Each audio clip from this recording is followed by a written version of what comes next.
bagian dari proses Gus Reza untuk memecahkan rekor muri yang kedua yang dimulai sejak hari yang kemarin, sejak jam 3 pagi, dan insya Allah akan berakhir hari Sabtu besok. Mudah-mudahan lancar semuanya, bermanfaat juga, dan tercipta rekor yang kedua buat Gus Reza. Baik, Gus Reza, bisa kita mulai?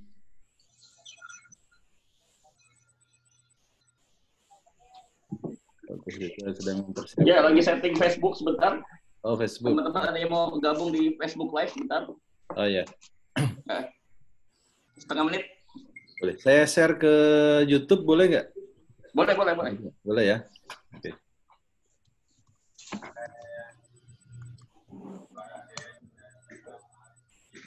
Jadi Bapak Ibu sekalian, luar biasa nih Gus Reza, jadi belum tidur ya dia ya. belum tidur. Hebat Gus. Ya. Sehat-sehat ya Gus. Mohon doanya, Teh.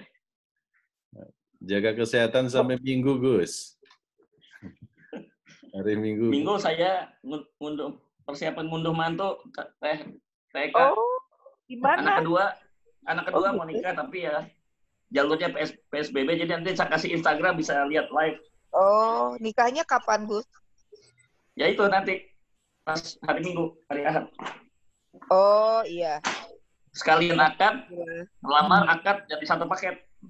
Alhamdulillah. Nanti di-share ya, Gus? Ya, insya Allah.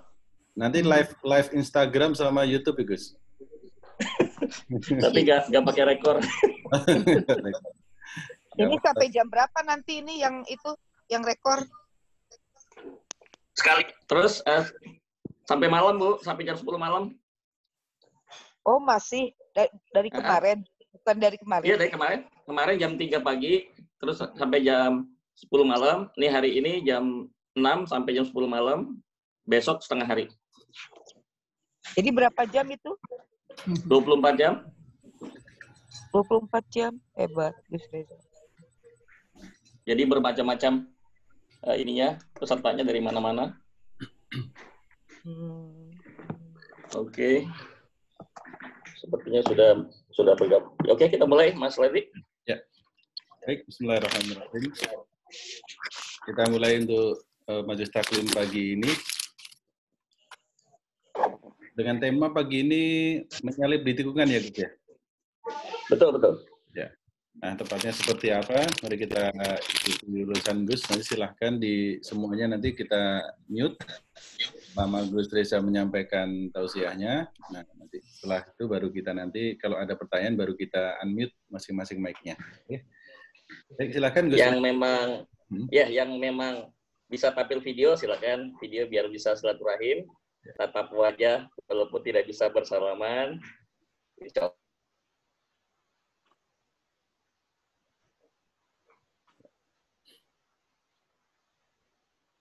Mas Leli, sudah direkam?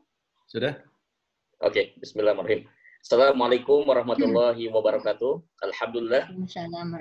Wassalatu wassalamu ala rasulillah wa ala alihi wa mawalah wa la hawla wa la quwata illa billah. Asyhadu an la ilaha illallah wahdahu la syarika lah wa asyhadu anna Muhammadan abduhu wa rasuluhu la nabiyya ba'dah. Allahumma fashalli wa sallim ala sayyidina Muhammadin wa ala alihi wa sahbihi ajma'in. Asyhadu an la ilaha illallah wahdahu la syarika lah wa asyhadu anna Muhammadan abduhu wa rasuluhu la nabiyya ba'dah.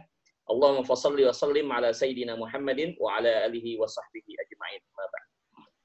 Teman-teman sekalian yang hadir dalam acara Majelis Taklim Wakaf Semesta, baik yang ada di Facebook ataupun yang ada di Zoom, terima kasih telah hadir, meluangkan waktunya untuk bisa sama-sama mensyiarkan tentang pentingnya wakaf untuk kebangkitan ekonomi umat Islam. Sekaligus kita juga ingin mengaji dan mengkaji kepada sumber hidup dan sistem hidup kita, yaitu Al-Quranul Karim. Mohon maaf tidak bisa menyebutkan satu persatu. Nanti selesai acara kita akan berikan kesempatan untuk diskusi interaktif. Mohon disiapkan pertanyaan yang terbaik. Mudah-mudahan ini menjadi sebuah tambahan yang menjadi penyempurna dari pertemuan kita pada hari ini. Terima kasih yang sudah bergabung, terutama yang juga dari luar kota. Ada yang dari Bandung, kemudian ada yang dari Solo, Semarang, Jogja, bahkan ada yang dari Lombok juga saya lihat ini. Kemudian dari Kalimantan, kemudian juga ada dari Makassar, dan juga Aceh dan sebagainya. Oke, terima kasih. Kemudian saya ingin mengajak teman-teman secara ikhlas dan tulus, yuk sama-sama kita awali dengan baca suratul Fatihah sambil kita mendoakan. Yang pertama, untuk teman-teman kita yang sedang sakit, wabil khusus yang terkena kasus pandemik ya COVID-19, kita doakan supaya diberi kesembuhan oleh Allah Subhanahu wa taala. Kalaupun harus menghadap kepada Allah Subhanahu wa taala, kita doakan supaya beliau itu husnul khotimah. Kemudian kita juga doakan kepada saudara-saudara kita yang sedang kondisi berhutang, mudah-mudahan dilunasi hutang-hutangnya. Kemudian yang masih sendirian, segera mendapatkan jodoh yang terbaik. Kalau beliau perempuan, berarti kita doakan dapatkan suami yang soleh. Kalau yang laki-laki mendapatkan istri yang solihah. Bagi yang sudah berumah tangga, yuk kita doakan juga untuk bisa dimudahkan menjadikan rumah tangganya sakinah mawaddah warahmah, baiti jannati, rumahku surgaku. Kemudian yang sudah punya anak, diberikan kesempatan untuk bisa mendidik anak-anaknya menjadi anak yang solih dan solihah, anak yang pintar, benar, segar, tegar, dan bugar. Juga bagi yang belum punya keturunan, kita doakan semoga bisa mendapatkan keturunan sesegera mungkin.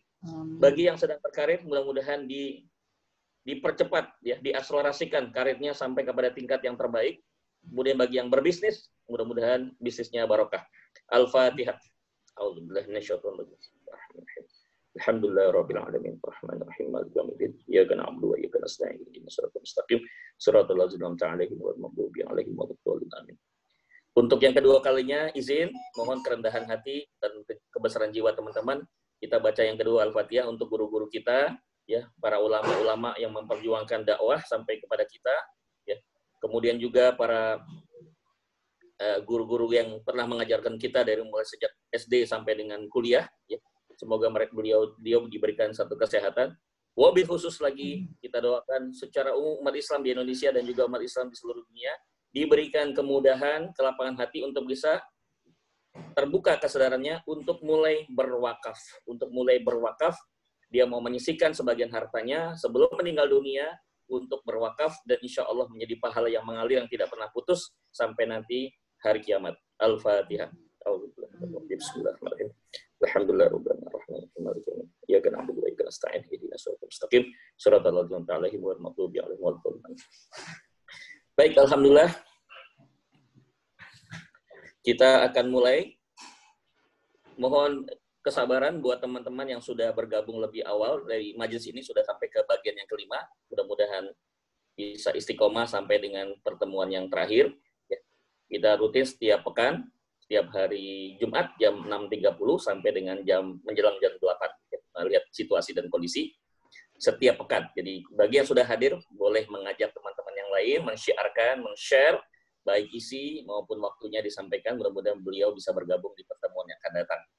Maka semakin besar dan semakin banyak pahalanya pun ikut mengalir buat teman-teman semua yang mengajak.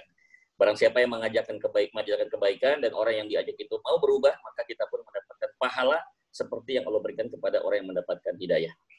Jadi jangan suka-suka untuk kebaikan kita sebarluaskan. Dan ini juga bagian daripada niat dan rencana Gus untuk breaking the limits, ya, menghancurkan batas. Ini sudah memasuki jam yang ke-11, ya, masih ada 13 jam lagi untuk bisa Gus selesaikan sampai dengan 24 jam. Mohon doanya supaya diberikan kesehatan. Tidak lain dan tidak bukan niatan Gus adalah supaya kita bisa mensyiarkan sedekah ilmu, apa yang bisa Gus sampaikan selama ini bisa diterima dan dimanfaatkan oleh teman-teman semua untuk kesuksesan dunia dan akhirat.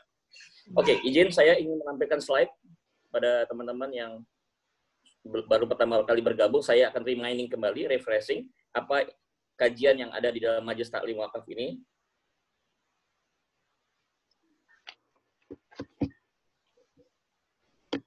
Sudah kelihatan, Mas? Sudah, Gus. Sudah, ya? Sebentar.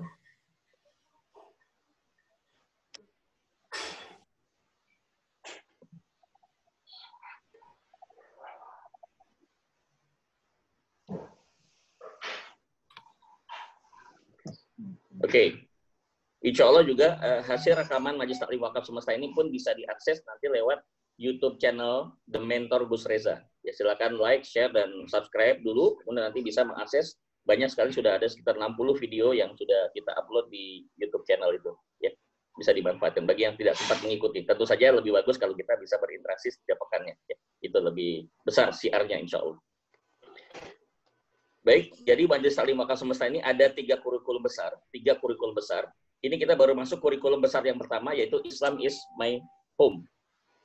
Selesai ini, kita akan nyambung nanti kurikulum yang kedua, baru kemudian terakhir kurikulum yang ketiga. Untuk kurikulum yang pertama ini kita membahas tentang Islam is my home, nanti kurikulum yang kedua kita membahas tentang iman, dan kurikulum yang terakhir ada kita membahas tentang ihsan. Ya. Untuk soal Islam is my home ini ada kurang lebih sekitar 15 sampai dengan 16 pertemuan. Islam is my home, intisari makna kata Islam itu ada 3, ya. Walaupun tidak hanya 3, masih banyak yang lain, tetapi kita coba ringkaskan menjadi 3. Ya. Yang pertama, Islam bermakna selamat. Ya. Yang diambil dari surat 8 ayat 43 dan surat Maryam ayat 33. Islam berarti selamat. Kemudian yang kedua adalah Islam juga bisa berarti kepasrahan, yaitu surat 3 ayat 83 Al-Imran. Ya. Kemudian yang ketiga adalah Sallama yusallimu, itu ada di dalam Quran surat Al-Ahzab ayat 56 yang biasa dibaca oleh para khatib Jumat. Innallaha wa malaikatahu yusalluna 'alan nabi ya ayyuhalladzina amanu sallu 'alaihi wa sallimu taslima. Itu artinya adalah sejahtera. Jadi supaya teman-teman di Majelis Taklim Wakaf Semesta ini, baik yang di Zoom ataupun yang di Facebook, bisa lebih cepat menangkap makna Islam, singkatannya adalah SKS. Ya. Bukan sistem kredit, ya, bukan sistem kebut semalam atau sistem kredit semesteran, tapi selamat, kepasrahan, dan sejahtera. Islam itu berarti selamat, kepasrahan, dan sejahtera. Oke, lanjut. Nah, kalau kita sudah menjadikan Islam itu sebagai ruh dalam bisnis syariah, kita mencoba untuk hijrah. Ya. Mudah-mudahan teman-teman yang belum berhijrah, saya doakan segera berhijrah dari bisnis konvensional kepada bisnis syariah yang anti maghrib, ya. Tidak ada maisir, tidak ada goror, dan tidak ada riba. Yuk kita hijrah, sebelum maut menjemput kita, yuk kita berhijrah. Semoga ini menjadi alamat daripada husnul khotimah. Berhijrah dari bisnis yang konvensional kepada bisnis syariah. Teman-teman, 5-10 tahun yang akan datang, bisnis syariah akan menjadi trendsetter, akan menjadi lifestyle, bukan hanya di Indonesia, bahkan dunia. Perlu dicatat teman-teman, berita terakhir, 2020 dicanangkan oleh Inggris, dia akan menjadi pusat ekonomi Islam di Eropa. Ya. Sampai merinding saya mendengarnya. Ya. Bayangkan teman-teman, Inggris, ya. Ya. Yang tentu saja notabene penduduknya tidak hanya minoritas Muslim, dia mencanangkan 2020, berarti di tahun ini, menjadi pusat ekonomi Islam di Eropa. Alangkah ironisnya, kalau kita orang Islam di Indonesia yang mayoritas jumlahnya, sekian ratus juta ini, harus belajar ekonomi Islam ke Inggris. Sangat ironis. Seperti ironisnya orang Indonesia belajar bahasa Indonesia ke Australia. Yang sampai ini terjadi, kita yang orang Islam punya khasanah nilai keislaman, yuk kita terapin Islam di dalam bisnis syariah kita. Saya doakan mudah-mudahan teman-teman diberikan kemudahan untuk dapatkan hidayah, ya. Berpindah dari bisnis yang konvensional kepada bisnis yang Islam, ya, bisnis yang syariah. Oke. Bagaimana penerapan bisnis syariah ini di dalam bisnis syariah? Ya, ruh Islam itu kita lihat di sebelah kiri adalah makna Islam dan sebelah kanan adalah bisnis syariah. Karena kita tahu tadi Islam adalah SKS, selamat, kepasrahan, dan sejahtera. Bagaimana terjemahannya di dalam bisnis syariah? Kata selamat diterjemahkan dalam bisnis syariah adalah bisnis itu harus halal. Bisnis syariah adalah bisnis yang halal. Ya, tentu saja jauh dari nilai-nilai keharaman. Baik zatnya, baik prosesnya, ya, baik merupakan tujuannya. Jadi tiga-tiganya itu harus memenuhi syarat. Kemudian yang kedua adalah spirit Islam adalah kepasrahan, di mana terjemahannya di dalam bisnis syariah mardotillah. Kita memasrahkan diri kepada Allah, berarti yang kita cari dalam bisnis itu adalah ridhonya Allah. Bukan ridhonya perusahaan, bukan ridhonya pemimpin, bukan ridhonya direktur, bukan ridhonya leader, bukan ridhonya manajer, bukan ridhonya manusia. Karena kalau kita ingin mendapatkan ridhonya manusia, pasti kita akan kecewa. Tapi kalau kita mencari ridhonya Allah, insya Allah kita tidak akan pernah kecewa. Dan sepanjang kehidupan ini tidak pernah ada satu bukti sedikit pun yang mengatakan bahwa Allah mengecewakan hambanya. Tidak pernah ada. Kita harus yakini betul. Nah itu Gus sendiri dalam menjalankan bisnis syariah, ya, khususnya Gus Said ini menjalankan satu bisnis ekonomi syariah yang lebih fokusnya adalah bagaimana menyebarluaskan wakaf, ya, wakaf tunai syariah. Ini pun juga niatnya adalah mencari ridho Allah semata-mata, bukan hanya mencari ridho manusia. Oke, kemudian yang ketiga adalah sejahtera. Karena Islam itu sejahtera, berarti harus bisa memberikan dampak kepada orang yang menjalankan. Pelaku-pelaku bisnis atau ekonomi syariah haruslah nafi'un li ghairi, bermanfaat untuk orang lain. Nafi'un li ghairi artinya orang yang bermanfaat orang lain. Sesuai dengan hadis Nabi, seutama-utamanya manusia adalah yang paling bermanfaat buat orang lain. Jadi dalam program, salah satu program yang Gus juga sudah canangkan untuk para UMKM, nah ini sedikit bocoran, nanti bisa diakses lewat YouTube juga, materi-materi algoritma kaya kita, itu bunyinya adalah, ada salah satunya menyebutkan prinsip di dalam algoritma kaya itu bukan mencari profit, bukan ngejar profit, ya, bukan teman-teman. Jadi yang harus kita harus rubah mindset kita. Kita berbisnis itu dalam syariah bukan mengejar profit, yang kita kejar adalah benefit. Ya. Tebar benefit, tabur profit. Tebar manfaat, tabur rupiah. Ya. Kalau kita tebar berkah, insya Allah kita akan menuai rupiah. Jadi itu yang menjadi fokus. Karena bagi Gus, profit itu adalah akibat. Ya, sebab itu dari benefit. Jadi kita konsentrasinya menyebarkan benefit. Otomatis profit datang. Ya. Nggak usah pikirkan profit itu urusan Allah. Ya. Profit mau dikasih berapa itu urusan Allah. Ya. Kalau istilah penjualan itu mau closing nggak closing itu urusan Allah. Ya. Tugas kita adalah sebarkan manfaat, sharing manfaat kepada siapapun yang kita kenal, kepada siapapun yang kita ketemu, sampaikan. Bahwa nanti terbuka hatinya untuk bisa bergabung bersama-sama, alhamdulillah. Kalaupun tidak, insya Allah dinilai sebagai pahala dakwah. Kita posisinya sebagai da'i, ya. Bukan da'i di atas mimbar, tapi da'i dalam artian sebagai pejuang ekonomi syariah. Lanjut. Karena Islam is my home, berarti home itu kan terdiri dari 3 bagian penting, ya. Ini diambil dari hadis Rasulullah SAW. Qala Rasulullah SAW, bunyal Islam ala khamsin, ya. Anta syahada an la ilaha illallah wa anna Muhammad Rasulullah wa tuqimas shalah wa tu'tiyaz zakah wa tasuma ramadan wa tahujjal baita in istata'tum ilaihi sabila. Jadi kata Nabi, Islam itu dibangun atas 5 hal: syahadat, salat, puasa, zakat, dan haji. Nah, ini yang kita jabarkan menjadi sebuah rumah. Islam is my home. Ada fondasi, kemudian ada tiang, ada pilar, dan ada atap. Dan selama 5 kali pertemuan, dan ini pertemuan yang ke-6, kita baru membahas tentang fondasi, ya. Kita belum bicara pilar, baru bahas fondasi. Fondasi ini masih perlu sekitar 6 kali pertemuan lagi, ya, baru bisa selesai. 6-7 kali pertemuan. Oke. Di fondasi itu apa? Syahadatain. Yang menjadi fondasi dalam Islam itu adalah syahadatain. Asyhadu an la ilaha illallah wa anna Muhammadar Rasulullah. Oke? Wa asyhadu anna Muhammadar Rasulullah. Jadi syahadatain itu ada 2 kalimat. Yang pertama syahadat uluhiyah, syahadat ketuhanan, yaitu asyhadu alla ilaha illallah. Yang kedua adalah wa asyhadu anna Muhammad Rasulullah, adalah syahadat risalah. Oke. Kita baru bahas syahadat uluhiyah. Syahadat uluhiyah ini, kata-kata asyhadu alla ilaha illallah dikatakan telah berhasil, ya, di dalam kehidupan seorang muslim ketika sudah mencapai, ya, tujuannya adalah ini. Al-hurriyah. Apa itu al-hurriyah?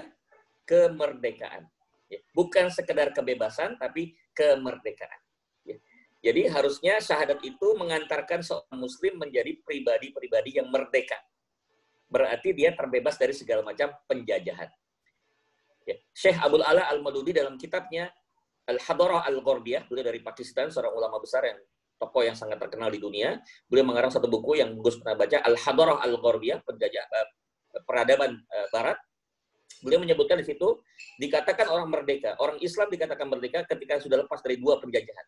Yang pertama adalah penjajahan yang bersifat jasadiah, fisik, dan yang kedua penjajahan yang bersifat mental. Jadi ada fisik, ada mental. 17 Agustus 45 adalah kita Indonesia telah merdeka secara fisik. Nah, coba teman-teman pertanyaannya, apakah teman-teman sudah merasa merdeka secara mental? Ya, jawabannya berpulang pada teman-teman. Ya. Apakah kita sudah merdeka? Kembali jawabnya ada di dalam diri teman-teman. Merdeka secara fisik dan mental. Baik. Al-hurriyah itu diwujudkan dalam 2 fakta atau dua bentuk. Yang pertama adalah hovering the problem. Yang kedua adalah outbox thinking.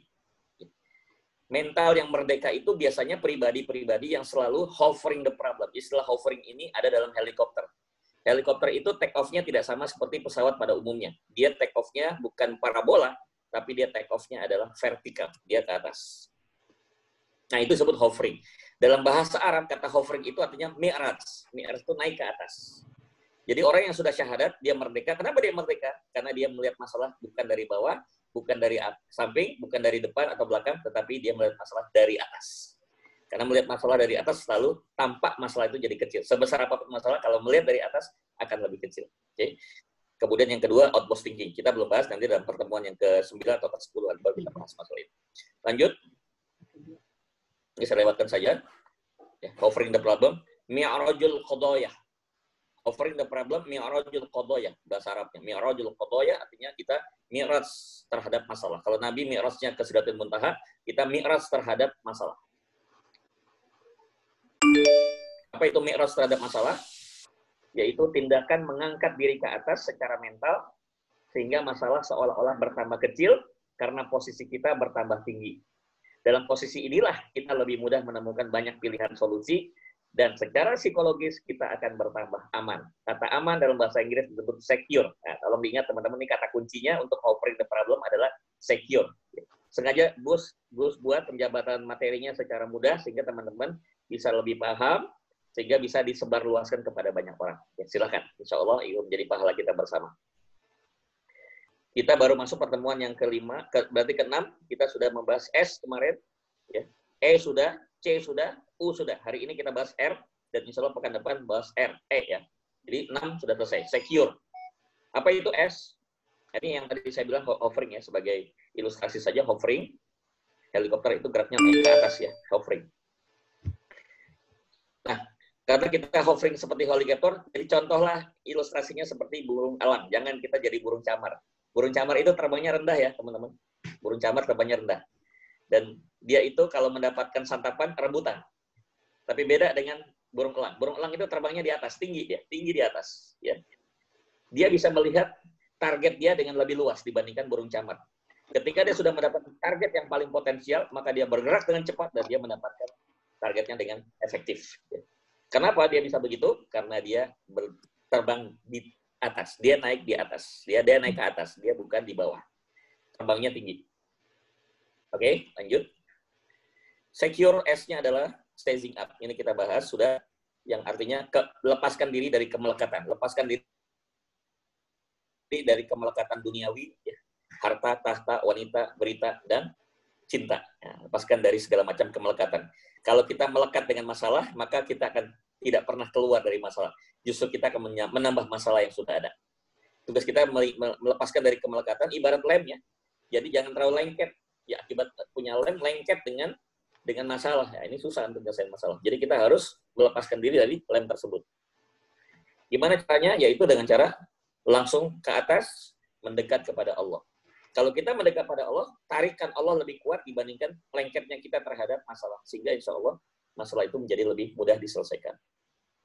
Ya, ini kita lewatkan saja sebagai penjelasan saja singkat. Ya, kaidahnya pun kita lewatkan saja ya. Nanti teman-teman mendapatkan lebih lengkapnya ada di YouTube ya, bisa diakses di YouTube channel saya.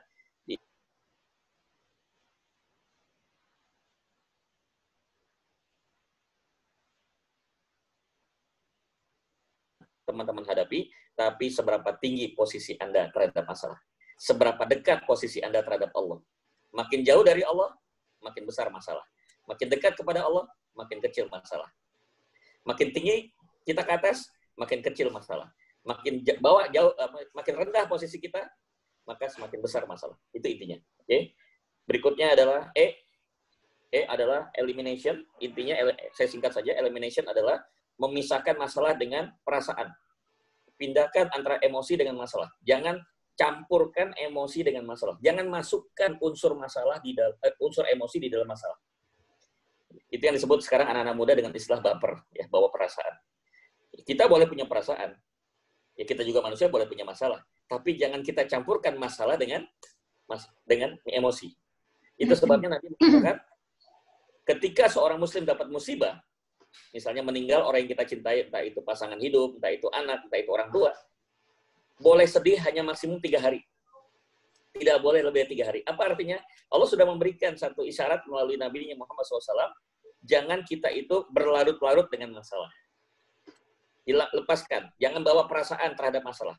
Hari keempat harus kembali, ya, aktif lagi, produktif lagi, semangat lagi. Tidak boleh lesu, loyo, letih, dan lemah. Ya, nggak boleh. 4L. Lesu, letih, loyo, lemes. Harus semangat lagi. Ya. Harus produktif lagi. Itu orang yang sudah memahami tentang syahadat, mestinya dia memisahkan emosi dengan masalah. Jadi ketika teman-teman, misalnya di antara teman-teman ada yang menjadi seorang sales, ya, menjadi seorang agen asuransi misalnya, agen asuransi syariah misalnya, atau menjadi agen properti, atau menjadi agen satu produk, ya, atau menjadi sales dari satu jasa. Kalau seandainya nasabah, customer itu tidak closing, ya, jangan baper, ya. Jangan akibatnya dengan begitu kita jadi sebel sama si konsumen, nggak boleh, ya. Hari ini dia boleh tidak transaksi, tapi tetap kita berteman dengan dia. Siapa tahu kita doakan satu ketika pikiran dan hatinya akan terbuka. Jangan-jangan dia yang akan telepon ke kita. Pak, Bu, boleh nggak datang ke tempat saya? Kenapa? Saya minta dijelaskan. Kayaknya saya minat dengan program yang ditawarkan sama Bapak Ibu sebulan atau 2 bulan yang lalu. Kita sendiri udah lupa. Ya. Karena kita meninggalkan kesan yang bagus, tidak baper, ya insya Allah akan menjadi satu kebaikan buat kita juga. Oke, kemudian yang ketiga adalah C, adalah content-minded. Apa itu content-minded? Content-minded adalah perhatikan isi, bukan kemasan. Bahkan ada sebuah iklan yang mengatakan, buat apa bungkusnya, ya. Yang penting isinya, ya. Buang bungkusnya, ambil isinya. Itu juga kita dalam melihat satu masalah, jangan lihat kemasannya, ya. Kadang-kadang kemasan ini bikin kita jadi keder, bikin kita jadi takut, bikin kita jadi pesimis, ya. Jangan terjebak oleh kemasan. Ingat teman-teman, lihatlah isi, bukan kemasan. Ya. Tetapi kalau kita sendiri sebagai seorang yang akan menjelaskan kepada orang lain, jangan lupa kemaskan dengan yang baik. Ya. Kemas isi kita dengan yang terbaik. Itu beda ya. Jadi dua sisi ini bukan bertentangan ya. Ketika kita dalam posisi sebagai konsumen, teman-teman sebagai konsumen tidak boleh terjebak oleh kemasan yang dibuat oleh si penjual. Oke. Okay? Perhatikan isi. Ya. Seringkali itu namanya seorang sales pingin produknya terjual ya, pingin jasanya itu dibeli oleh si konsumen, dia menceritakan sedemikian rupa sehingga ya membuat seolah-olah terpesona, padahal itu semua cuma kemasan, isinya nggak sebagus yang diceritakan. Itu dalam posisi konsumen. Dan sebaliknya, ketika teman-teman sebagai pelaku ekonomi, entah itu sebagai seorang sales, apakah itu sebagai seorang agen asuransi, apakah agen properti, kita jangan hanya sekedar menampilkan isi, tolong dikemas isi kita dengan yang terbaik. Karena kita juga nggak ingin dong, isinya udah bagus, tapi karena kemasannya jelek, jadi orang nggak menerima. Ya. Kan sayang. Ya. Isinya udah bagus, tapi kemasannya asal-asalan. Kemasannya, packagingnya tidak bagus, ya, tidak atraktif, tidak menarik. Ya, akhirnya si konsumen juga tidak tertarik untuk membeli isinya kan. Nah ini sayang sekali. Ya. Oke, itu intinya content minded ya. Kita lewatkan saja ini. Yang penting kunci ya. Kuncinya adalah jangan habiskan waktu untuk memperdebatkan masalah, tapi fokus pada solusi. Tolong teman-teman, kebanyakan waktu kita habis hanya untuk memperdebatkan masalah. Akhirnya apa? Bukan menciptakan banyak teman, malah banyak musuh. Begitu ada masalah, didiskusikan, diperdebatkan, langsung pamit. Maaf teman-teman, saya ada acara lain, mungkin saya pamit duluan ya. Tinggalkan. Kita kelamaan di situ, habis energi positif kita, ya, terbuang energi positif yang justru masuk ke dalam diri kita energi negatif. Itulah sebabnya kenapa ketika kita habis memperdebatkan masalah seringkali kita jadi lemas, jadi pesimis. Itu gara-gara kita membiarkan diri kita berada di dalam proses perdebatan masalah. Kecuali teman-teman datang di situ untuk menawarkan solusi. Silahkan tetap ada di pertemuan itu. Ya. Tapi kalau tidak menerima solusi kita, ya sudah, kita tinggalkan dengan cara yang baik. Ada satu kalimat yang menarik, yang biasa gue sampaikan di beberapa kesempatan, baik itu di majelis-majelis ataupun di training-training. If you are not part of solution, it means you are part of problem. Kalau Anda bukan bagian dari solusi, maaf, Anda adalah bagian dari masalah. Jadi kemana-mana yang dibawa teman-teman bukan masalah ya. Yang ada di mana pun Anda pergi, itu harusnya adalah bukan masalah, tapi solusi. Bawalah solusi untuk setiap orang. Oke, lanjut. U. Apa itu U? Ultimate goal. Ultimate goal. Apa itu ultimate goal? Mari kita lihat. Buat perbandingan ke arah yang lebih besar. Mas Leli, Mic-nya on nggak? Ya, Gus. Oke. Ini sekedar contoh aja ya, saya berdialog dengan Mas Leli. Mas Leli 100 juta besar nggak? Suruh sedekah 100 juta berat nggak? Kalau cash saat ini, Jujur. ya. Cash. Saat Jujur, ini, ya. berat ya? Besar ya? Ya. Berat ya? Berat. Oke. Kalau ternyata bulan depan Mas Leli punya penghasilan 10 miliar per bulan, maaf diminta sedekah 100 juta, enteng atau berat? Kecil. Nah, itu maksudnya teman-teman sekalian. Kita ini sekarang kadang-kadang suka melihat apa yang ada di dompet kita, apa yang ada di rekening kita. Salah. Kalau kita punya keinginan untuk sedekah, ingin wakaf, itu jangan wakaf yang kelas ekonomi, jangan wakaf yang kelas bisnis. Kalau perlu wakaf yang VVIP. Kalau kita naik pesawat, kalau disuruh milih, pasti milih yang first class atau business class. Tetapi konsekuensinya harganya lebih mahal, karena lebih nyaman, fasilitas lebih bagus. Gitu. Nah, artinya apa? Kalau wakaf, itu jangan tanggung-tanggung yang VIP atau VVIP. Tetapi untuk bisa berwakaf yang VVIP, kan uangnya harus banyak. Gimana caranya? Kalau supaya kita mengeluarkannya tidak berat, pastikan kita punya penghasilan 10 atau 100 kali lipat dari apa yang kita wakafkan. Kan gitu. Intinya gitu. Ya. Walaupun sekarang belum jadi kenyataan, paling tidak di mindset kita, in our mindset, in heart set kita, sudah kita tentukan. Ya Allah, mudahkan saya untuk mendapatkan angka sekian, ya misalnya sebutlah angka misalnya 1 miliar per bulan, supaya nanti berjanji, bernazar, insya Allah kalau engkau berikan 1 miliar per bulan, insya Allah saya akan wakafkan atau kita akan sedekahkan sebanyak 100 juta setiap bulan. Clear? Ya. Ini kalau saya di sini ada Bu Eka Pujiasi, kalau beliau ini pakar di bidang financial planner dan juga wakaf advisor. Kalau saya tanya kepada beliau, Bu Eka, kalau seandainya 1 bulan itu closing 100 juta, ini beliau seorang agen asuransi syariah yang sangat handal. Bu Eka, kalau misalnya orang itu bisa 100 juta closing tiap bulan, itu untuk ikut klub yang elit di asuransi namanya MDRT, Million Dollar Roundtable, berapa bulan Bu untuk bisa berangkat MDRT, Bu? Silakan Bu Eka. Ya, oke. Kalau 100 juta per bulan, dalam 4 bulan aja udah MDRT, Gus. Padahal periodnya setahun ya, Bu Eka ya? Iya. Ya. 4 bulan udah kelar ya Bu Eka ya? Udah kelar. Udah kelar. Kalau sampai Desember mungkin bisa COT, Gus. Bisa COT. Apa itu COT, Bu? Card of the table. Nah, jadi lebih tinggi dibandingkan MDRT. Ada lagi yang lebih tinggi, Bu? Card of the table. TOT. TOT. Iya. Lebih tinggi lagi nilainya. Berapa, Bu, kalau boleh tahu TOT? Itu tuh harus 3,6 M. 3,6 M. Jadi begitu dapat 3,6 M, ya. Iya, 1 tahun. Anggaplah kalau dia bisa punya 3 closing 100 juta per bulan, berarti 10 bulan udah 3 M ya? Iya. Jadi dia berangkat itu. Ya. Baik, makasih Bu Eka. Ya. Iya. Ini yang kalau orang sudah memahami ilmu syahadat, nggak takut punya target besar, nggak usah takut punya target besar. Nggak mencapai pun juga nggak salah. Orang punya mimpi besar itu nggak haram, halal. Mimpi itu halal dan gratis. Saya kadang-kadang suka heran gitu ya. Udah mimpi itu halal, gratis, kok pada nggak berani ya? Ya, yang haram saja, ya, yang bayar dan haram saja orang pada berani. Maksiat kan bayar, ya.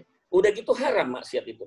Orang pada berani, berjudi orang berani, korupsi orang berani, gitu, berzina orang berani, gitu. Padahal pakai modal kan, ya haram lagi. Kenapa kita yang halal dan gratis tuh nggak berani gitu? Harusnya ya orang yang udah syahadat mestinya nggak begitu, berarti dia belum paham syahadat, ya masih terjajah oleh pikiran sempitnya. Harusnya dia tidak takut untuk bermimpi besar. Ya. Bukan berarti kita itu ya maksudnya bukan berarti omong doang. Semua itu dimulai dengan mimpi. Kalau sudah mimpinya besar, dia akan terdorong untuk bisa mengaplikasikan mimpi itu menjadi kenyataan. Tinggal kita kerjakan apa yang kita punya. Kalau kita nggak sanggup, serahkan pada Allah. Sisanya biar Allah yang menyelesaikan. Kan gitu. Nggak semuanya harus kita pikirkan. Nanti kita stres, Mas Lali. Ya. Kerjakan semaksimal mungkin. Ya. Fattakullah mastata'tum. Bertakwalah kepada Allah semaksimal. Sampai pol. Istilahnya gaspol. Sampai mentok. Sudah mentok. Ya Allah, aku sudah sampai di sini tugasku. Mohon sempurnakan yang belum aku selesaikan, ya Allah. Semoga ini bisa berhasil. Itu aja. Jadi alhamdulillah ya, Gus pribadi sendiri yang nggak pernah takut lah untuk mimpi besar, nggak pernah takut. Walaupun orang bilang, Gus, mimpinya ketinggian, ya biarin aja, terserah orang halal kok. Kenapa mesti saya malu dan takut? Gratis, musuh yang mahal, gara saya nggak berani. Apalagi yang haram yang bayar aja berani, musuh saya nggak berani. Nah, itu. Kuncinya apa? Kuncinya adalah ini. Jangan habiskan waktu untuk, udah saya tadi sudah ya. Oke. Sekarang kita masuk kepada materi yang ke 5. secure. S udah, E sudah, C udah, U sudah. Sekarang R. Apa itu R? Ada yang tahu? R apa? 4 huruf bahasa Inggris. Ada yang bisa bantu? Tebak. Saya udah janji ada satu ya yang belum dapat buku ya. Mohon diingatkan ya, Bu. Di WA saya, mohon maaf ya, namanya udah 50 tahun lebih ya. Tolong diingatkan saya yang mau saya kirim buku kemarin dapat hadiah, udah janji saya yang masalah haji ya. Mohon kirim alamatnya, nanti saya akan kirim ke alamatnya. Ayo, ada yang bisa jawab R? Mas Ladi, apa R? Sesuai dengan judul kita hari ini, menyalip di tikungan. Menyalip di tikungan. Target. 4 huruf, Mas Lali. Target. 4 huruf, Bu. Oh, 4 huruf ya.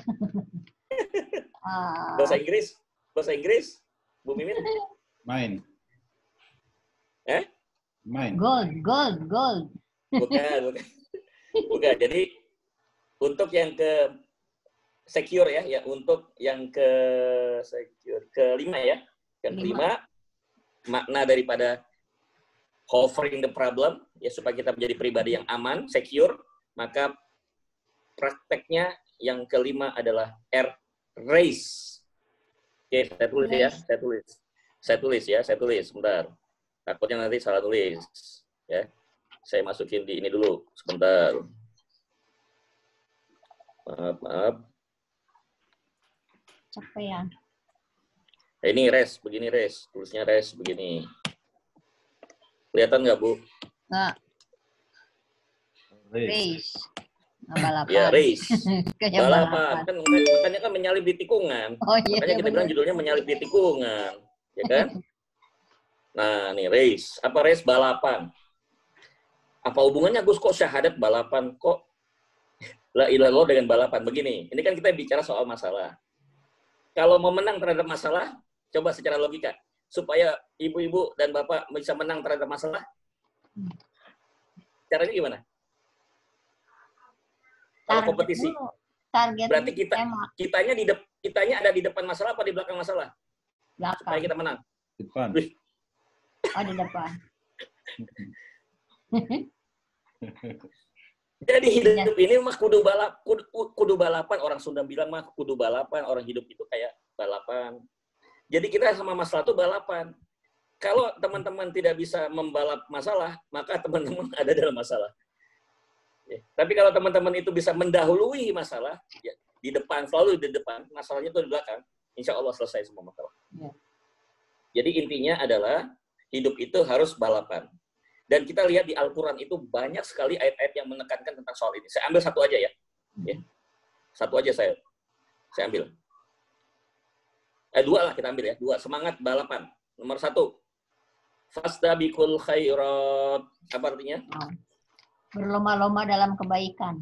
Nah, itu Bu Mimin, berlomba-lomba. Jadi kita ini sudah harus menyiapkan diri dengan jiwa kompetitif. Bukan yang nyuruh, bukan Gus, yang nyuruh Allah. Dalam hal apa? Bukan dalam soal dunia kita berkompetisi, dalam soal kebaikan, dalam soal ibadah, dalam soal amal soleh, harus dalam soal sedekah, dalam soal wakaf, ya harus bisa paling depan. Ya. Kalau ada orang yang 10 juta, kita 100 juta. Ada orang yang 100 juta, kita 1 miliar, kan gitu. Balapan duluan, jangan sampai dibanding yang lain. Seperti sahabat-sahabat Rasulullah dulu, itu berlomba-lomba. Itu yang biasanya yang sering bertarung antara satu yang lainnya itu adalah, ya, itu pertarungan yang terus-menerus ya, antara Abu Bakar dengan Umar bin Khattab itu selalu bertarung dalam soal kebaikan. Ya. Dan lebih banyak Abu Bakar yang memenangkan pertarungan, terutama dalam soal uang. Ya. Jadi, ini prinsipnya teman-teman. Saya bacakan aja ya di manualnya. Ya, ini kita punya workshop Breaking the Limit. Salah satu materinya adalah tentang ini, covering the problem. Saya bacakan ya. Hidup ini penuh dengan balapan. Masalahnya adalah siapa di antara Anda yang bakal menjadi pemenang? Untuk dapat menjadi pemenang, kita harus memiliki tingkat kecerdasan jauh di atas masalah yang sedang kita hadapi, karena setiap masalah selalu menuntut tingkat kecerdasan tertentu. Strategi. Nah, jadi apa intinya?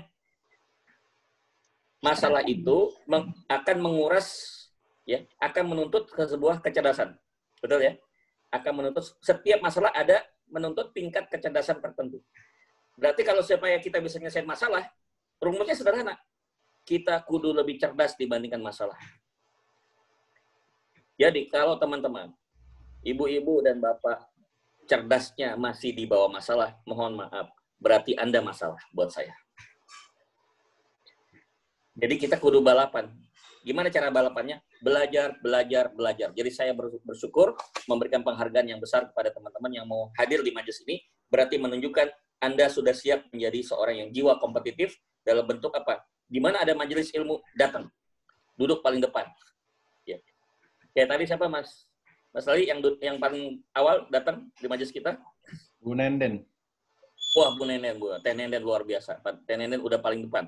Ya. Belum dibuka Zoom-nya udah daftar, udah ngantri. Jadi ngantri itu bukan hanya di offline ya, ternyata ngantri di Zoom juga ada ngantri ya. Yang nunggu di admit dari moderator, dari host ya, luar biasa. Oke, pertanyaannya, Gus, oke. Saya siap berjiwa kompetisi, Gus. Saya siap untuk bertarung ya, berlomba. Ada juga ya, saya tadi lupa mau nambahkan satu lagi ayat yang mengatakan tentang berlomba-lomba. Wasari'u maghfiratin min rabbik wa jannatin arduhas samawati wal ardh. Ya. Maka bersegeralah kalian ke dalam ampunan Allah. Wasari'u ila maghfiratin min rabbikum. Bersegeralah kalian dalam ampunan Tuhanmu ya, yang luasnya seluas ya, langit dan bumi. Jannah, ya, surganya itu langit dan bumi. Jadi kita terhadap taubat pun harus segera, nggak boleh ditunda-tunda. Apa istilahnya pepatah bilang, kelapa muda kupas-kupasin, kelapa tua tinggal bungkahnya. Mumpung masih muda, puas-puasin maksiat, ntar udah tua tinggal taubatnya. Maaf, ya kalau sampai tua. Kalau nggak sampai tua bagaimana? Gitu. Makanya kalau taubat itu jangan nunggu sampai tua. Ya jangan-jangan sebelum tua kita udah meninggal dunia. Jadi mumpung ada kesempatan, mumpung masih napas, jantung masih berdetak, mulai hari ini. Kapan Gus yang paling tepat? Hari ini. Mulai taubat. Ya, insaf. Insaf apa Gus? Hijrah. Dari mana Gus? Dari yang bisnis yang konvensional kepada bisnis syariah. Tuh, itu intinya. Itu udah salah satu bentuk hijrah. Yuk, balapan. Kalau enggak, kita akan masalah terus. Selama orang ada di dalam lingkungan riba, akan masalah terus sampai akhir hayat. Tidak akan pernah selesai. Itu lingkaran setan. Setan kok ditemenin ya. Padahal sudah Allah jadikan musuh. Riba itu musuh, berperang. Allah tuh berperang terhadap riba. Ya, memerangi riba. Oke. Balik lagi, race adalah bagaimana kita balapan terhadap masalah. Jangan sampai kalah sama masalah. Gimana Gus supaya saya nggak pernah kalah menghadapi masalah? Satu kata kunci. Satu kata. Bahasa Arab. Ayo. Kira-kira apa? Saya balik lagi. Satu kata, bahasa Arab. Saya kasih bocoran. Ya. Wahyu pertama. Masih belum. Oke, masih belum bisa. Ayat pertama.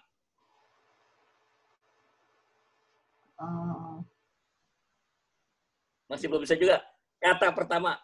Wahyu pertama, ayat pertama, kata pertama apa yang diturunkan diturunkan Allah pada Nabi Muhammad? Iqra. Iya, betul Bu Pipin. Iqra. Jadi, supaya kita bisa menang melawan masalah, supaya kita selalu dalam balapan dengan masalah, selalu ada di depan, bukan di belakang, kuncinya satu, Iqra, Iqra, Iqra. Baca, baca, dan baca.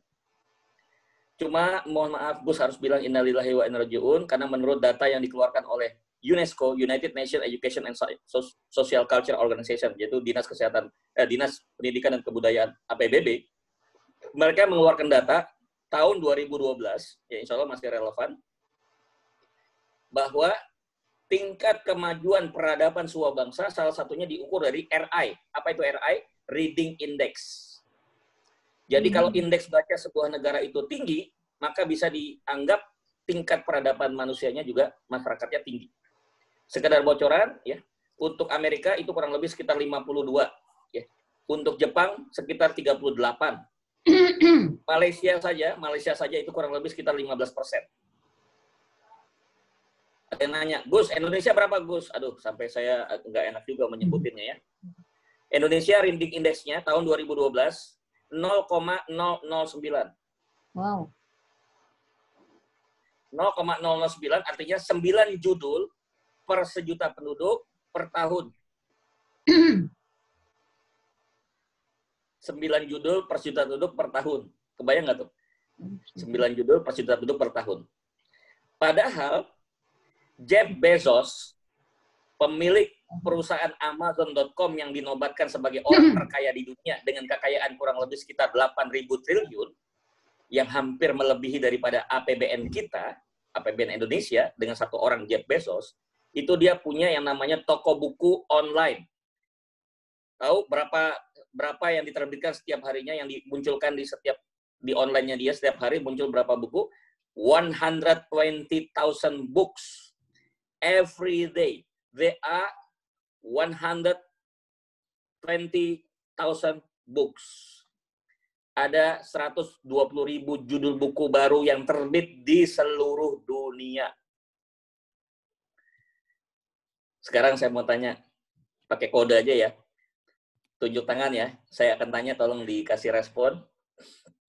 Siapa di antara ibu-ibu dan bapak yang ada di majelis ini yang bulan kemarin membaca 100 buku? 100 buku. Ada? 100 buku. Nggak ada. Saya turunkan 50 buku. Nggak ada? 10 buku. Waduh, masih belum ada juga. 3 buku.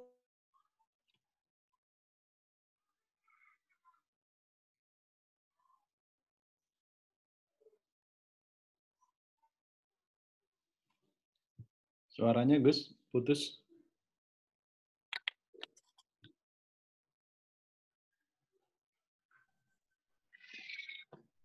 Putus Gus Reza.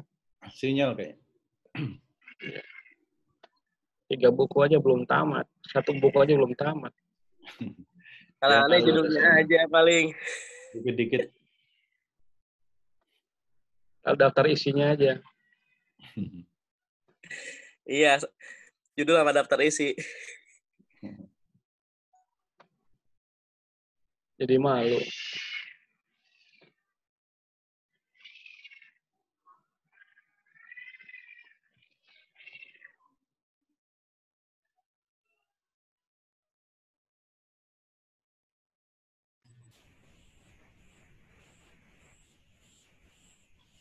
Isi dulu aja sama Abu Yalali. Iya. Jadi berapa buku Pak Dani?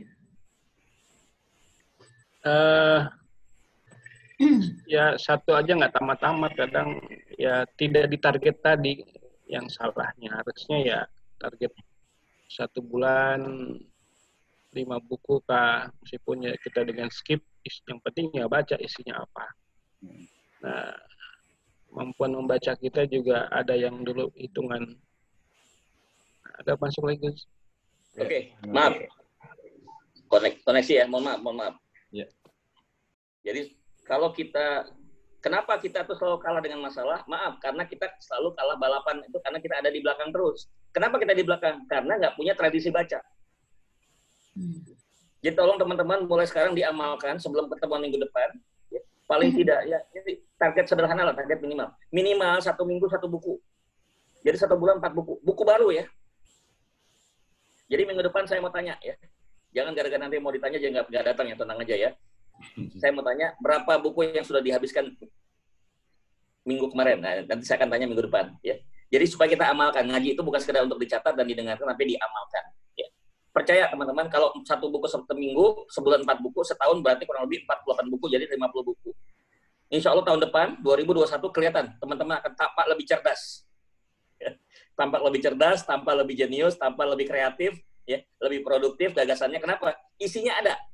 Kenapa selama ini kita nggak bisa menampilkan gagasan-gagasan yang kreatif dan brilian? Karena isinya nggak ada. Gimana? Apa yang mau dikeluarkan nggak ada isinya, gitu. Tapi kalau isinya udah penuh dengan informasi, ya, kemanapun belajar, kemanapun dia berguru, ya, dia menempatkan diri sebagai murid sepanjang hayat, ya. Sama gue juga begitu, selalu menempatkan diri sebagai murid sepanjang hidup, ya. Dimanapun ada kesempatan saya cari guru, ya. Dimanapun guru, walaupun beliau usia lebih muda, walaupun pendidikan nggak lebih tinggi daripada kita selalu jadi murid, ya, sehingga dapat ilmu terus, ya. Oke ya, jadi balapan dengan cara baca. Nah, baca itu ada kepanjangannya. Ya. Baik, kita tulis ya. Bentar. Biar kebaca nih. Baca itu singkatan, ya. Kepanjangannya adalah, saya tulis di sini. B. B itu adalah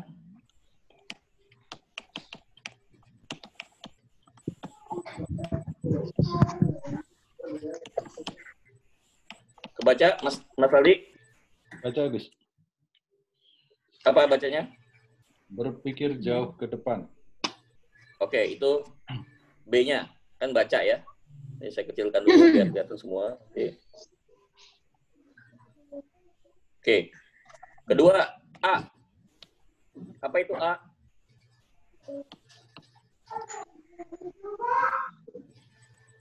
No, Ibu, baca lagi.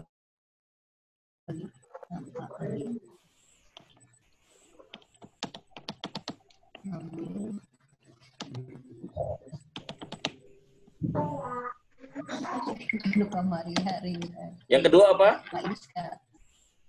Ambil pengalaman dari ini. Ya, ambil pengalaman dari para pemenang. C. Oke, karena percaya, Bi. Cari solusi. Melalui.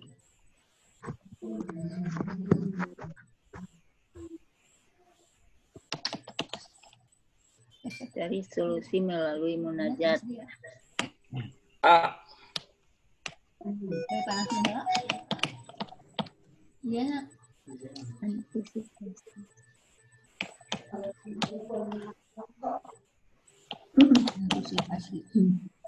Antisipasi terhadap kejadian tak terduga. Oke. Antisipasi terhadap kejadian tak terduga. Ya. Jadi supaya mudah diingat, teman-teman, untuk bisa menang melawan balapan, bisa menyalip di tikungan. Karena dalam ilmu balapan, ternyata cara paling mudah untuk melewati pesaing-pesaing pada saat balap motor atau balap mobil itu pada saat tikungan. Mas tadi kalau tikungan cenderung orang itu apa? Kencengin gas atau nurunin gas? Hah? Nurunin gas. Nah, nurunin gas. Kita kenceng. Orang lagi nurunin, kita kenceng. Jadi orang mengira, wah, kita pada nurunin dia kenceng sendiri. Ya ini udah balap. Ya. Tapi ada tekniknya. Gimana ngencengin gas saat berbelok ya dalam tikungan. Nah, itu ada ilmunya ya. Dari mana dapat ilmunya? Dari orang yang sudah menang. Yang menang di dalam tikungan ya. Kita harus belajar sama mereka ya. Siapa? Ya di antaranya menang di tikungan, contohnya namanya Eric Yuan. Oh, Eric Yuan. Yang punya Zoom. 7 tahun dia.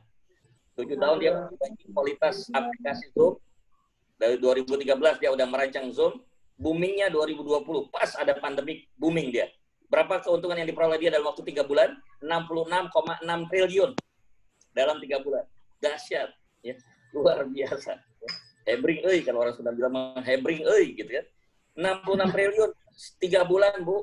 Luar biasa. Kenapa? Karena dia ini menyalip di tikungan. Ketika orang lagi berpikir, apa ya solusi supaya kita bisa ketemu, tapi nggak perlu bertatap muka, nggak perlu tetap menjaga social distance, tetap nggak perlu pakai masker, ya kita kan Zoom nggak mesti pakai masker kan, tenang aja. Dia itu apa? Dengan cara aplikasi meeting online dia buat dan berhasil. Ya. Oke ya. Jadi supaya kita bisa race, supaya menjadi pemenang di dalam kehidupan ini, kita mesti berada di depan masalah. Jangan pernah kita berada di belakang masalah. Sejajar aja nggak boleh. Ya. Apa efeknya Gus kalau kita sejajar dengan masalah? Kita akan ragu-ragu. Orang yang ragu-ragu itu adalah orang yang tingkat kecerdasannya sama dengan masalah. Kalau mau solusi, lebih cerdas dibandingkan masalah. Gimana caranya Gus? Caranya dengan baca. Ikro. Apa itu baca? Ini terjemahannya. B. Berpikir jauh ke depan. Saya mau tanya, Mas Leli, di mobil ada kaca spion sama kaca depan. Lebih sering melihat kaca spion atau ngelihat kaca depan?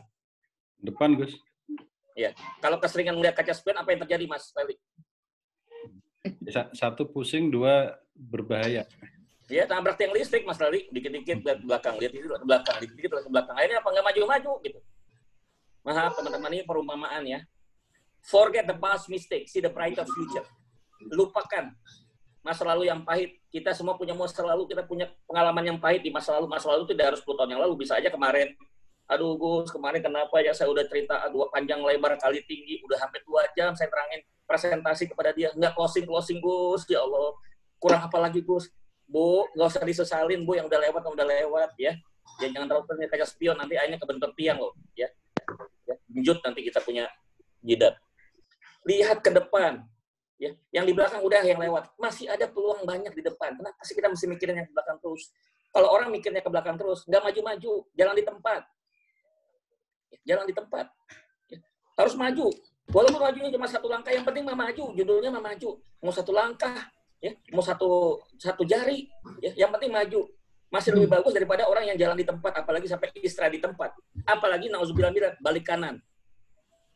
Ya. Udah balik kanan berarti apa? Udah bubar, udah capek nyerah terhadap hidup, ya udah nggak sanggup lagi jadi manusia. Ngapain tuh Bu kalau udah nggak sanggup jadi manusia? Bunuh diri. Banyak orang bunuh diri karena apa? Gagal menghadapi masalah kehidupan. Kenapa? Nggak cerdas. Kenapa nggak cerdas? Nggak baca. Apa itu baca? Baca adalah berpikir. B, berpikir jauh ke depan. Ya. A, ambil pengalaman dari para pemenang. Sudah banyak pemenang-pemenang yang berhasil menyalip di tikungan. Pemenang-pemenang yang berhasil mengalahkan masalah. Belajar sama mereka. Follow the mentor. Belajar sama para mentor yang sudah sukses sebelumnya. Dia sudah pengalaman. Tentunya sebelum jadi pemenang kan dia pernah kalah juga, Bu ya. Pernah kalah juga ada masalah, tapi akhirnya dia menjadi pemenang. Itulah kita belajar sama mereka. C, cari solusi melalui munajat kepada Allah. Ya. Kalau udah mentok pikiran, jangan dipikirin terus. Nanti kita stres. Ya. Temukan solusi munajat kepada Allah. Nabi Muhammad dalam hadisnya mengatakan tidak ada satu keadaan, tidak ada satu kejadian yang paling begitu dekat aku merasa dekat dengan Allah kecuali pada saat aku sujud di hadapannya. Jadi teman-teman, ini solusinya Nabi sendiri yang ngajarin, kalau udah ruwet masalah, udah rumit tuh masalah, complicated, tahajud, lamain sujud, dalam sujud itu kita merasa sangat dekat dengan Allah, sampaikan, curhat di situ sama Allah. Ya, curhat dengan Allah. Ya tentunya dengan bahasa-bahasa yang sudah diajarkan oleh Nabi, apa doa-doa sujud, nanti selesai dari salam ke kanan ke kiri, barulah kita doa-doa yang khusus. Ya. Terakhir A, antisipasi terhadap kejadian yang tak terduga. Antisipasi. Jangan nunggu pada saat sudah kecelakaan. Jangan nunggu setelah terjadi musibah. Jangan nunggu pas sudah meninggal, nyesel. Ya. Orang yang meninggal aja mau diminta dihidupkan lagi untuk sedekah, untuk berwakaf, kenapa udah masih hidup nggak dimanfaatkan? Itu dalam surah Al-Munafikun ada ya. Orang yang sudah meninggal pun minta izin sama Allah untuk bisa dihidupkan lagi ke bumi sebentar aja Tuhan. Untuk apa? Untuk mewakafkan harta saya. Karena kalau kita nggak wakafkan, nggak ada gunanya, nggak ada manfaat. Kita dihidupkan sebentar, wakaf, habis itu mati lagi. Nggak dikasih sama Allah. Sudah, yang mati. Nah, mumpung ibu-ibu dan bapak masih diberikan nafas, diberikan kehidupan, ya, mumpung masih punya harta, masih ada nafas, yuk keluarkan harta kita untuk diwakafkan. Gus, kenapa sih kok ngomongnya wakaf-wakaf terus? Ya, kan ada zakat, ada infak. Maaf, wakaf ini spesial. Kenapa saya sebut spesial? Karena disebutkan oleh hadis. Apa hadisnya? Hadisnya sudah sangat dipahami oleh kita semua. Saya bacakan lagi. Ya. Idza mata ibnu Adam, qala Rasulullah SAW, idza mata ibnu Adam in qata'a amaluhu illa min thalathin. Jika anak Adam itu meninggal, terputus semua amalan kecuali 3. Shadaqah jariyah, al-ilmu yuntafa'u bih, al-waladun shalih yad'u lah. Anak yang soleh mendoakan kedua orang tuanya, ilmu yang bermanfaat. Yang ketiga, shadaqah jariyah. Semua ahli hadis, pakar hadis mengatakan shadaqah jariyah itu definisinya adalah satu kata, wakaf. Maka sejak 2020 ini, awal bulan Juni, saya bismillah menancapkan kaki, siap berjuang untuk menjadi pejuang wakaf Indonesia, pejuang wakaf umat. Ya, kita menjadi mujahid wakaf umat. Ya. Saya sudah memproklamirkan diri sebagai duta wakaf Indonesia, duta wakaf umat, duta wakaf nasional. Yuk sama-sama, Gus nggak bisa sendirian. Yuk sama-sama dengan ibu-ibu dan bapak-bapak yang ada di sini, yang ada di Facebook juga. Yuk sama-sama kita dengan berjamaah akan berkah. Ya. Nggak, mulut Gus cuma satu. Ya kalau banyak mulut yang bisa ceritakan, ayo. Gimana caranya Gus? Ya nanti kalau ada acara-acara yang kita adakan tentang masalah wakaf, bagaimana pengelolaan, ya, pelindungan terhadap income, ya, pelestarian terhadap harta, kemudian juga kita mewakafkan, itu ada nanti pelajaran-pelajarannya kita akan sediakan dan kita akan informasikan lewat WhatsApp atau lewat sosial media. Ya, silakan nanti di chat saja yang berminat, bisa chat ke host, nanti kita akan bantu memberikan link-link informasinya sehingga bisa ikut menambah pengetahuan-pengetahuannya. Ya, itu baca. Terakhir, sebelum kita tanya jawab, kuncinya. Nah, kuncinya apa? Saya kembali lagi ke forum. Kuncinya adalah terus-menerus meningkatkan kecerdasan sepanjang waktu, karena hikmah itu adalah barang hilangnya orang beriman, di mana kau dapatkan, engkau wajib mengambilnya. Even itu dari orang yang kufur, even dari orang yang bukan Islam, wajib kita ambilnya. Apa bunyi hadisnya? Al-hikmatu dhalatul mu'min, aina wajadaha fahuwa ahaqqu biha. Hikmah itu barang hilangnya orang beriman, di mana kau dapatkan, entah itu dapatkan dari orang China, orang Amerika, orang Eropa, ambil untuk kita manfaatkan. Karena itu prinsipnya adalah punya Islam. Ya. Punya Islam. Cuma diambil oleh mereka, sekarang kita ambil lagi ilmu itu. Jangan sampai nanti saya bilang tadi, belajar ekonomi Islam di Inggris. Jangan sampai itu. Ya.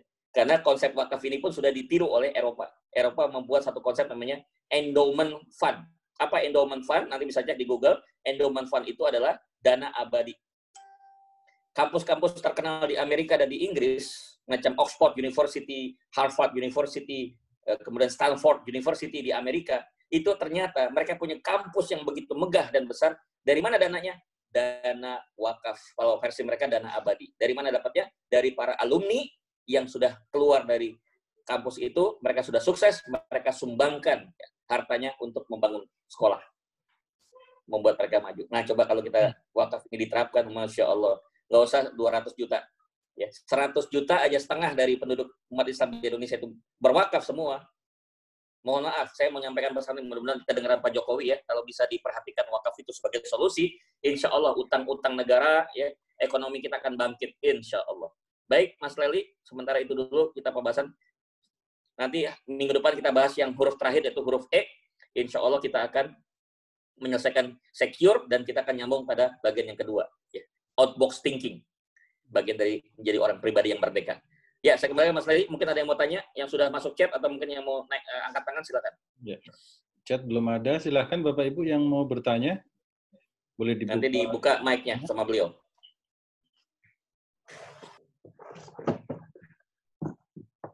Yang hadirnya rutin, Mas Leli, yang hadir rutin, ya, komitmen, ya, dan punya potensi untuk bisa menjadi trainer, ya. Gus akan siapkan nanti ada workshop, ya. Jadi yang dibahas ini materinya udah ada nih manualnya tuh, breaking the limit, ya. Ya nih Gus sudah siapkan 5 tahun yang lalu, ya, baru nih. Ini semua yang kita bahas ada di sini semua. Tadi yang tadi kita bahasnya ada di sini semua, ya. Contoh, tuh race, datang nggak race? Ya. Tuh race, ya, ada semua di sini. Cuma ini kita hanya kesempatan kasih 7 orang. 7 orang yang beruntung akan ikut workshop sama Gus. Berapa Gus biayanya? Gratis, 0 rupiah. Cuma satu doain, ya, mudah-mudahan jadi pahala, menjadi sedekah jariah. Tapi ada syarat satu, walaupun bukan uang. Syaratnya apa? Komitmen. Saya paling nggak suka orang yang cuma komat kamit, ya. Kita yang komitmen. Mau komit, ayo sama-sama kita akan trainingkan. Nanti harus siap menyampaikan kepada orang lain. Ada yang siap? Siap. Ya. Ini Mas Rumah Himalaya, silahkan kalau ada yang mau tanyain. Ya, silakan. Ada. Saya siap aja, Sat. Oh. Supaya Koher di pencerahannya, Sat. Ya, ya. Tidak ada pertanyaan, Mas Rim? Ini ada Mas apa? Mbak Yuri ya, Mbak Yuri atau Mas Yuri nih? Terima kasih atas apresiasinya. Masya Allah, pengajiannya bagus, Ustadz. Barokallah. Mohon izin pamit, siap-siap kerja. Oke. Oh, Facebook ya? Ya. Enggak, di chat ke saya langsung, private. Baik, yang lain Bapak Ibu sekalian, monggo silahkan. Kalau ada... Masih ada 5 menit yang mau tanya, dibuka silakan. mic-nya. Tinggal 5 menit. Masih ada detik-detik terakhir buat bertanya. Manfaatkan waktu sebaik-baiknya. Karena kita tidak tahu sampai kapan. Mumpung masih bisa bertanya. Mic-nya boleh di-unmute kalau ingin bertanya. Atau sebelum ada yang bertanya, Gus? Oh, Bu Rika Ya, yang bertanya. Silakan Bu Rika. Oke, Bu Rika. Ya, terima kasih Gus. Gus yang tadi disampaikan bahwa kita harus ada budaya membaca ya. Ya, betul. Kiat-kiat dari Gus nggak? Bagaimana kita itu bisa semangat dengan membaca? Terus ada nggak kiat-kiat membaca lebih cerdas gitu? Dan kita kan misalnya dari orang itu kita bisa dalam satu buku itu bagaimana pemahaman gitu, lebih efektif cara membacanya. Terus kita ada semangat apa yang kiat-kiat dari Gus? Karena emang ini kita masih Indonesia itu saya untuk membaca kayaknya prioritas Bapak seperti itu. Ya, terima kasih Gus. Ya, makasih Mbak Rika, bagus sekali pertanyaannya. Perlu diinformasikan buat Rika aja, tapi untuk semua. Jujur ya, budaya yang banyak di Indonesia ini bukan budaya baca, budaya nonton. Nonton itu nggak bikin kita cerdas, yang bikin kita cerdas itu baca. Baca itu berfungsi semua neuron ya, saraf-saraf otak yang ada di dalam tubuh kita, namanya dendrit ya. Dendrit itu akan saling mengadakan kontak, akan menjadi sinapsis. Sinapsis itu yang membuat kita menjadi lebih cerdas. Nah, oke, saya kalau mau jawab ini panjang nih ceritanya, Mbak Rika. Saya cuma pengen tanya sejauh mana keseriusan teman-teman. Kalau seandainya Gus bikin workshop, ya, speed reading, teknik membaca cepat, ya, teknik membaca cepat. Ya. Siapa yang ingin ikut? Tolong chatting. Ya. Terima kasih. Ini ada hadir, ya, guru kita, salah satu Ustadz juga, Ustadz Rehan Iskandar. Terima kasih Ustadz Rehan, jazakallah sudah hadir di acara majelis kami. Sama-sama. Mudah-mudahan. Jazakallah khairan, ilmunya luar biasa. Kita juga jadi murid juga nih Ustadz Rehan ya. Jadi kalau saya akan hadir di majelisnya Ustadz Rehan. Kita akan belajar juga sama beliau ya. Beliau dari Aceh ini ya. Masih DPR Ustadz Rehan? Tidak, sekarang tinggal di Pasar Minggu, rumah yang lama. Ya sekarang di Pasar Minggu, alhamdulillah. Sekarang udah di Pasar Minggu. Beliau adalah mantan anggota DPR ya. Alhamdulillah pengalamannya banyak pasti ya. Kita bisa gali. Oke, jazakallah Ustadz Rehan. Oke. Baik, saya minta tolong chat siapa yang berminat untuk ini gratis ya, nanti lewat online. Gus tidak berikan beban biaya ya. Yang berminat untuk ikut speed reading workshop. Ya. Saya berminat, Gus. Silakan di chat sekalian Ustadz Rehan, jadi kita bisa kita data sama nomor handphonenya disampaikan ke Mas Leli di host. Tolong silakan ke host ya, kirim ke host. Mas Leli tolong dicatat sebelum nanti dimatikan zoom-nya, di screenshot aja, di foto. Silakan yang berminat untuk ikut speed reading workshop ya, free of charge ya. Kurang lebih waktu yang dibutuhkan sekitar 3 jam ya. Nanti ada latihan juga soalnya, ada praktek ya. Silakan. Bisa ke chat ke Gus, bisa chatnya juga ke Mas Leli, terserah ya. Jangan lupa menyelipkan nomor handphonenya supaya bisa nanti di follow up lewat WhatsApp ya.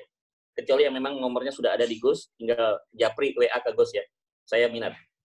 Maaf, kita nggak bisa banyak-banyak ya, karena untuk praktek nggak bisa banyak-banyak ya. Kita hanya batasi untuk 15 orang saja ya. Mohon maaf, nanti kalau ada yang minat lebih dari 15, kita akan bikin batch kedua. Ya. Hanya untuk 15 orang saja yang berminat, tolong dicatat Mas Leli siapa aja yang mau. Speed reading workshop. Insya Allah, buku yang biasanya tebalnya sekitar, yang di Facebook juga boleh, kirim message ke saya yang mau ikut speed reading workshop selama kurang lebih 3 jam, 4 jam ya. Insya Allah bebas biaya, lewat online, nanti kita kasih linknya, link Zoom-nya. Insya Allah bisa bermanfaat buat teman-teman.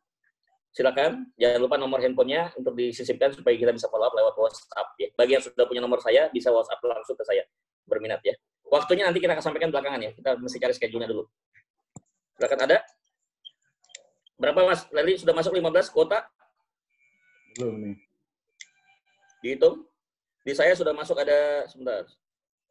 Tuh. 1, 2, 3, 4, 3, 5, 6, 7. Udah ada, di saya udah 8 ya.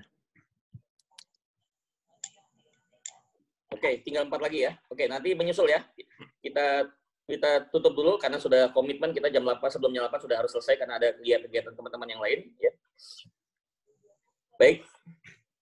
Yang masih ingin menyampaikan chat silakan tetap stay di Zoom room, tapi yang punya keperluan silakan boleh meninggalkan. Tapi kita tutup dengan doa sama-sama supaya berkah pertemuan kita pada hari ini. A'udzubillahi minasyaitonir rajim. Bismillahirrahmanirrahim. Alhamdulillahirabbil alamin. Hamdan yuwafi ni'amahu wa yukafi mazidah. Ya Rabbana lakal hamdu kama yanbaghi li jalali wajhika 'azimi sultanik. Rabbana zalamna anfusana wa illam taghfir lana wa tarhamna lanakunanna minal khasirin. Rabbana ighfir lana wa liwalidina warhamhuma kama rabbawna shighara. Rabbana ighfir lana wa li ikhwanina alladhina sabaquna bil iman wa la taj'al fi qulubina ghillan lil ladzina amanu. Rabbana innaka ra'ufur rahim. Rabbana atina fid dunya hasanah wa fil akhirati hasanah wa qina adzabannar. Alhamdulillahirabbil alamin. Demikian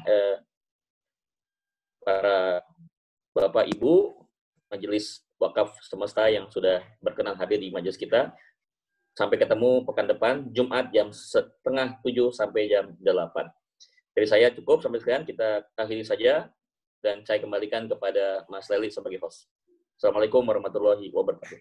Waalaikumsalam warahmatullahi wabarakatuh. Terima kasih Gus Reza. Bersama. Terima kasih Gus Reza. Bapak Ibu sekalian, kita akhiri majelis ini. Dan yang tadi berminat untuk speed reading, silahkan saya tunggu untuk menulis nomor HP di kolom chat ya. Itu aja. Terima kasih. Mau foto dulu, Gus? Udah foto saya. Sudah ya.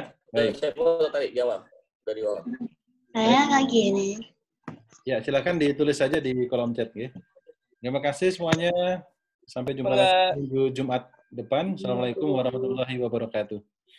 Waalaikumsalam warahmatullahi wabarakatuh. Terima kasih Gus, terima kasih. Sama-sama. Sama-sama Ibu. Terima kasih Gus.